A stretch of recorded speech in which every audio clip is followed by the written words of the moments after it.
السلام علیکم ورحمۃ اللہ وبرکاتہ۔ سورہ الحشر پارہ نمبر 28 کی آیات نمبر 1 تا 5 تک کا ترجمہ۔ اعوذ باللہ من الشیطان الرجیم، بسم اللہ الرحمن الرحیم۔ سبح للہ ما فی السماوات و ما فی الارض، تسبیح بیان کرتے ہیں، پاکی بیان کرتے ہیں اللہ کے لیے جو کچھ آسمان اور زمین میں ہے۔ وہو العزیز الحکیم، اور وہ سب پر غالب کمال حکمت والا ہے۔ وہ الذی، وہی ہے جس نے اخرجا، نکالا، الذین کفروا، جنہوں نے کفر کیا، من اہل الکتاب، اہل کتاب میں سے، من دیارہم، ان کے گھروں سے، لاول الحشر، پہلے حشر میں، یہ پہلے اکٹھ میں۔ ما ظننتم، تم نے ناگمان کیا تھا، ان یخرجوا، کہ وہ نکل جائیں گے، وظنوا، اور انہوں نے سمجھ رکھا تھا، انہم، کہ بے شک، مانعاتہم، بچا لیں گے ان کو، حصونہم، ان کے قلعے، من اللہ، اللہ تعالیٰ سے، فاتاہم اللہ، تو آیا ان کو اللہ تعالیٰ، من حیث، جہاں سے، لم یحتسبوا، ان کو گمان بھی نہیں تھا، وقذف، اور ڈال دیا، فی قلوبہم رعبا، ان کے دلوں میں رعب، یخربون، وہ خراب کر رہے تھے، بیوتہم، اپنے گھروں کو، بایدیہم، اپنے ہاتھوں سے، وایدی المؤمنین، اور مومنوں کے ہاتھوں سے، فاعتبروا، پس عبرت پکڑو، نصیحت پکڑو، یا اولی الابصار، اے آنکھوں والو، ولولا، اور اگر نہ ہوتا، ان کتب اللہ، کہ لکھا ہوتا اللہ نے، علیہم، ان پر، جلاوطنی، لعذبہم، تو عذاب دیتا ان کو دنیا میں، ولہم فی الآخرات عذاب النار، اور آخرت میں ان کے لیے عذاب آگ کا ہے۔ ذالک، اس وجہ سے، بانہم، کہ انہوں نے، شاقوا اللہ و رسولہ، انہوں نے مخالفت کی اللہ اور اس کے رسول کی، ومن یشاقق اللہ، وہ جو کوئی مخالفت کرے گا اللہ کی، فإن اللہ شدید العقاب، پس بے شک اللہ تعالیٰ سخت عذاب دینے والا ہے۔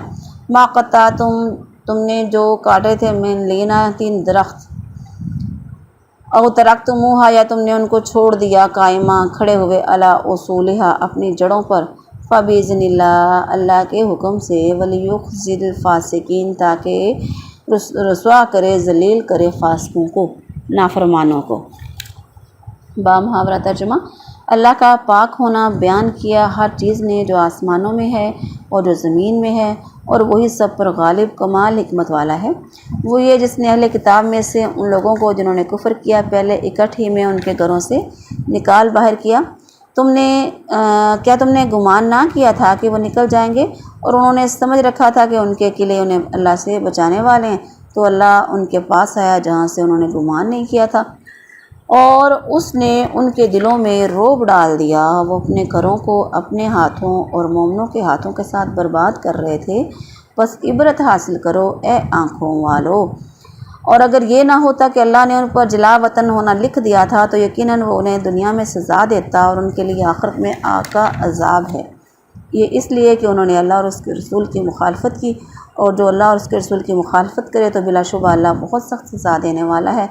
جو بھی کھجور کا درخت تم نے کاٹا یا اس کی جڑوں پر کھڑا چھوڑا، تو اللہ کی اجازت سے تھا، اور تاکہ وہ نافرمانوں کو ذلیل کرے۔ السلام علیکم ورحمۃ اللہ وبرکاتہ۔ سورہ حشر پارہ نمبر 28 کی آیات نمبر 1 تا 5 تک کی تفسیر۔ اعوذ باللہ من الشیطان الرجیم، بسم اللہ الرحمن الرحیم۔ رب اشرح لی صدری ویسر لی امری واحلل عقدۃ من لسانی یفقہوا قولی، رب زدنی علما۔ سورہ حشر یہ مدنی صورت ہے، 24 آیتیں اور 3 رکوع ہیں۔ سبح للہ، اصل میں یہ جو صورت حشر ہے نا، حدیث میں آتا ہے کہ یہ جو صورت ہے مشہور یہودی قبیلے بنو نذیر کے بارے میں اتری، یہ بخاری شریف میں بتایا گیا۔ تو اس صورت کا ایک نام نذیر بھی ہے، سورہ نذیر۔ تو اس کے شروع میں ہی سبح للہ ما فی السماوات و ما فی الارض، تو اس صورت کی ابتدا میں ہی یہ جو لفظ ہے نا لانے کا مقصد کیا ہے کہ جو ایک طاقتور قبیلہ تھا اس کے ساتھ جو معاملہ پیش آیا بنو نذیر، وہ مسلمانوں کی طاقت کا نہیں بلکہ اللہ تعالیٰ کی قدرت کا کرشمہ تھا، جو ہر عیب اور ہر نقص سے پاک ہے۔ یہ کام جو مسلمانوں کی تعداد اور قوت کے لحاظ سے ممکن ہی نہیں تھا، اللہ تعالیٰ نے بالکل معمولی ہیلے سے کر دیا، کیونکہ وہ سبحان ہے، هو الذی اخرج الذین کفروا۔ اب یہ اس بارے میں نا احادیث میں تفصیلات ساری موجود ہیں ان واقعات کے بارے میں۔ لأول الحشر سے کیا مراد ہے کہ جو بنو نذیر کا قبیلہ تھا ان کو نکالا گیا پہلی دفعہ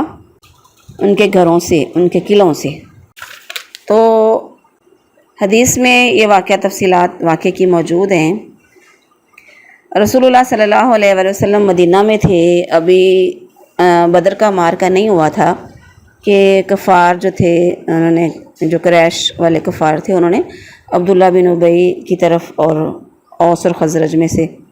اپنے جو ساتھی تھے بت پرست، ان کو خط لکھا کہ تم نے ہمارے ساتھی کو جگہ دی ہوئی ہے، ہم اللہ کی قسم کھا کر کہتے ہیں کہ تم ہر حال میں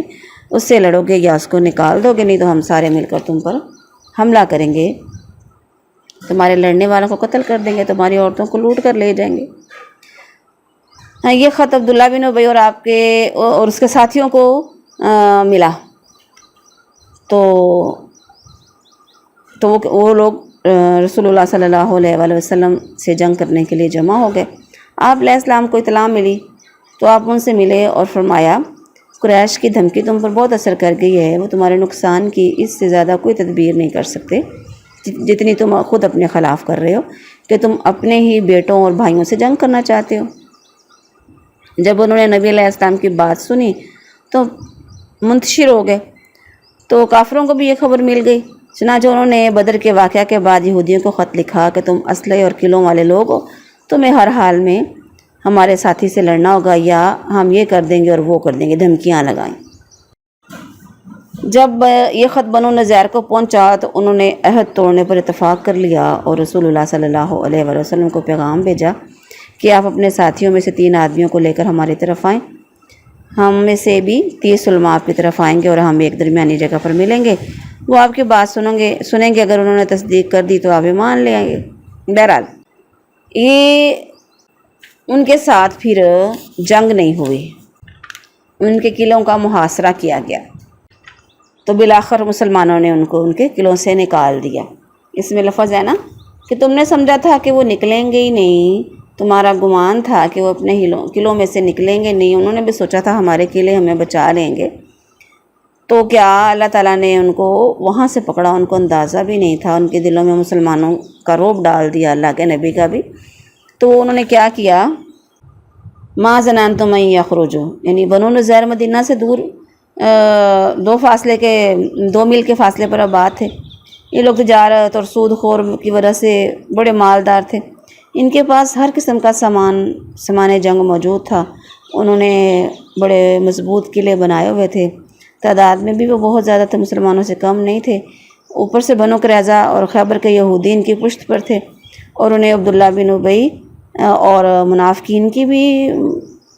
بڑی حمایت حاصل تھی۔ ہاں، تو اس لیے مسلمانوں کو کہ وہم و گمان میں بھی نہیں تھا کہ وہ لڑے بغیر ہی وہاں سے نکل جائیں گے۔ وَظَنُّوا أَنَّهُم مَانِعَاتُهُم، یعنی انہوں نے سمجھا تھا کہ ہمارے قلعے اتنے محفوظ ہیں کہ ہمیں بچا لیں گے۔ وَقَذَفَ فِي قُلُوبِهِمُ الرُّعْبَ، مطلب یہ ہے کہ اللہ تعالیٰ نے اچانک شدت کے ساتھ ان کے دلوں میں رعب ڈال دیا۔ اس میں بتایا ہے کہ اللہ تعالیٰ کہاں سے آئے ان کے پاس، یعنی وہ اپنے قلعے، ان کی دیواریں، دروازے اور چھتیں مضبوط کرتے رہے اور گلی کوچوں سے داخل ہونے کے راستے بند کرتے رہے، مگر اللہ تعالیٰ نے براہ راست ان کے دلوں میں مسلمانوں کا شدید خوف ڈال دیا۔ جب دل ہی مضبوط نہیں رہے تو قلعے کیسے ان کو بچاتے، جتنے حمایتی تھے سب انہی کی طرح شدید خوف میں مبتلا ہو گئے، چنانچہ انہوں نے خود ہی اس شرط پر وہاں سے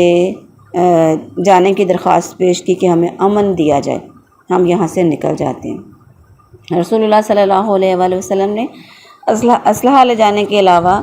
ان سے کہا اس کے علاوہ جو چیز لے جا سکتے ہو لے جانے کی اجازت ہے، انہیں جلا وطن کر دیا گیا۔ تو پھر ان میں سے کچھ لوگ خیبر میں جا کر آباد ہو گئے، کچھ شام کی طرف چلے گئے۔ دشمن کے دل میں رعب ڈال دینا اللہ تعالیٰ کی بہت بڑی مدد ہے۔ ہمارے نبی کریم صلی اللہ علیہ وآلہ وسلم کی اس کے ساتھ جتنی مدد کی گئی اتنی کسی اور پیغمبر کی نہیں کی گئی۔ یخربون بیوتہم بایدیہم، یعنی جب انہیں یقین ہو گیا کہ اب جانا ہی جانا ہے تو انہوں نے اندر ہی اندر اپنے ہاتھوں سے اپنے گھروں کو گرانا شروع کر دیا کہ ہمارے کام نہیں آ سکے تو ان کے بھی کام نہ آ سکیں۔ وَأَيْدِي الْمُؤْمِنِينَ سے مراد یہ ہے کہ وہ لوگ محاصرے کے اندر اپنے مکان گرا رہے تھے اور مسلمان باہر سے ان کی دیواریں مکان گرا رہے تھے تاکہ اندر جانے کا داخلی راستہ مل جائے۔ فَاعْتَبِرُوا يَا أُولِي الْأَبْصَارِ، اے آنکھوں والو عبرت پکڑو، عبرت حاصل کرو اور باز آ جاؤ، ابھی وقت ہے۔ وَلَوْلَا أَن كَتَبَ اللَّهُ عَلَيْهِمْ جَلَا، یعنی اللہ تعالیٰ کا ان کے متعلق پہلے سے فیصلہ انہیں جلا وطن کرنے پر اکتفا کا تھا تاکہ انہیں عبرت ہو اور اپنی اصلاح کر سکیں۔ ذَلِكَ بِأَنَّهُمْ شَاقُّوا اللَّهَ وَرَسُولَهُ، ان کے ساتھ اس لیے ایسے ہوا کہ انہوں نے اللہ اور اس کے رسول کی مخالفت کی۔ آگے ایک آیت ہے مَا قَطَّعْتُم مِّن لِّینَةٍ، دراصل ان کے پاس کھجوروں کے بہت سے درخت تھے، ان کے قلعے کو چاروں طرف سے گھیرا ہوا تھا۔ تو اب کیا ہوا کہ محاصرے کی وجہ سے کچھ درختوں کو کاٹنے کا حکم دیا گیا کہ وہ درمیان میں آڑ بن رہے تھے، اور جن کے بارے میں اللہ تعالیٰ نے حکم دیا رسول اللہ صلی اللہ علیہ وسلم نے وہ درخت کٹوا دیے۔ تو اب کیا ہوا،